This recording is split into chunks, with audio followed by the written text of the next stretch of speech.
For all those who couldn't listen to part 1, here's a quick recap. Phanibhushan was a wealthy merchant who loved his wife Monimalika with all his heart. But Monimalika's greatest love was her priceless jewellery. When Phanibhushan's business suffered a sudden crisis, he gently asked to borrow her ornaments for a short while to save everything he had built. Fear clouded Monimalika's judgment, and persuaded by her cousin Madhusudan, she secretly fled the mansion, carrying every jewel she possessed. But she never reached her father's house. She vanished, along with Madhusudan and every single ornament. What happened next? Let's find out. You're listening to Kahani Bar. I'm Malika, and this is the concluding part of Rabindranath Tagore's haunting classic, Monihara. Now, let's continue our story.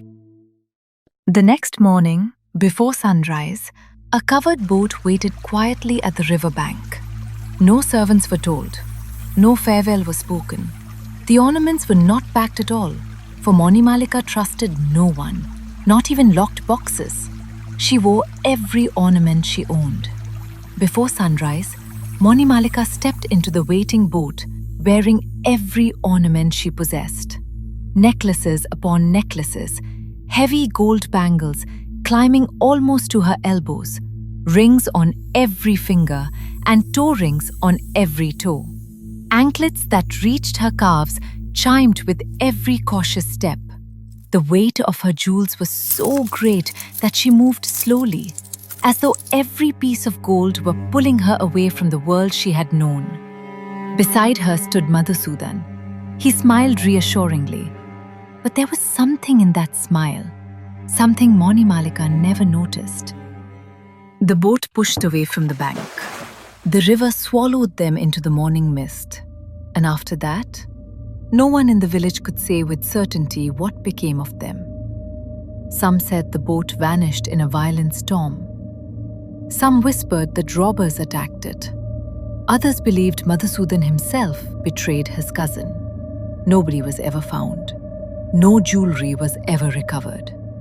Only the river kept its secret. Several days later, Phanibhushan returned home. The mansion felt strangely empty. He called for Monimalika. No answer. He searched every room, her dressing room, her chamber, the courtyard, the garden. Nothing. Servants finally confessed that she had left without a word. He hurried to her father's house. She had never arrived. Panic replaced confusion. Search parties combed the riverbanks. Boatmen were questioned. Villages downstream were searched. Days became weeks. Weeks became months. No trace. Not of Monimalika, not of Madhusudan, not of a single jewel. Life, however cruelly, has a habit of moving on. Phanibhushan threw himself back into his business. His fortunes slowly recovered. Money returned, respect returned, but happiness never did. The mansion grew quieter than before. Every room reminded him of her. The mirror where she admired her necklaces. The wooden chest where she kept her velvet jewel cases. Even now, he could almost imagine hearing the faint music of her bangles. Perhaps it was only memory, or perhaps something else. Then came the night of the annual festival. The village was alive with music. Drums echoed across the river. Children laughed. Lanterns floated like stars upon the water. Even the servants had gone to watch the celebrations. Phanibhushan remained alone. He sat by an open window, looking towards the river. The house seemed unusually silent. Too silent. Then he heard it. A tiny metallic sound, as though two bangles had gently touched. He looked up. Nothing. Again, this time from the corridor. His heart began to race. He picked up a lamp. "Who's there?" No reply. Only silence. Then, very slowly, came another sound. Footsteps, soft, measured, accompanied by the unmistakable music of jewellery. Someone was walking through the empty mansion. The footsteps stopped outside his room. Phanibhushan stared at the doorway. The lamp flickered. The corridor beyond lay in darkness. He stepped forward. Nothing.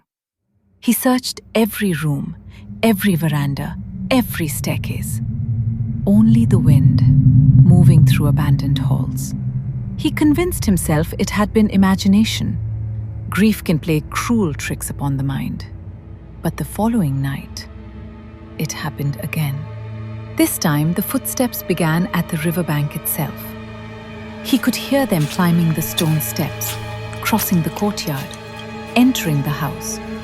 Always slowly, always accompanied by that delicate, haunting music of ornaments.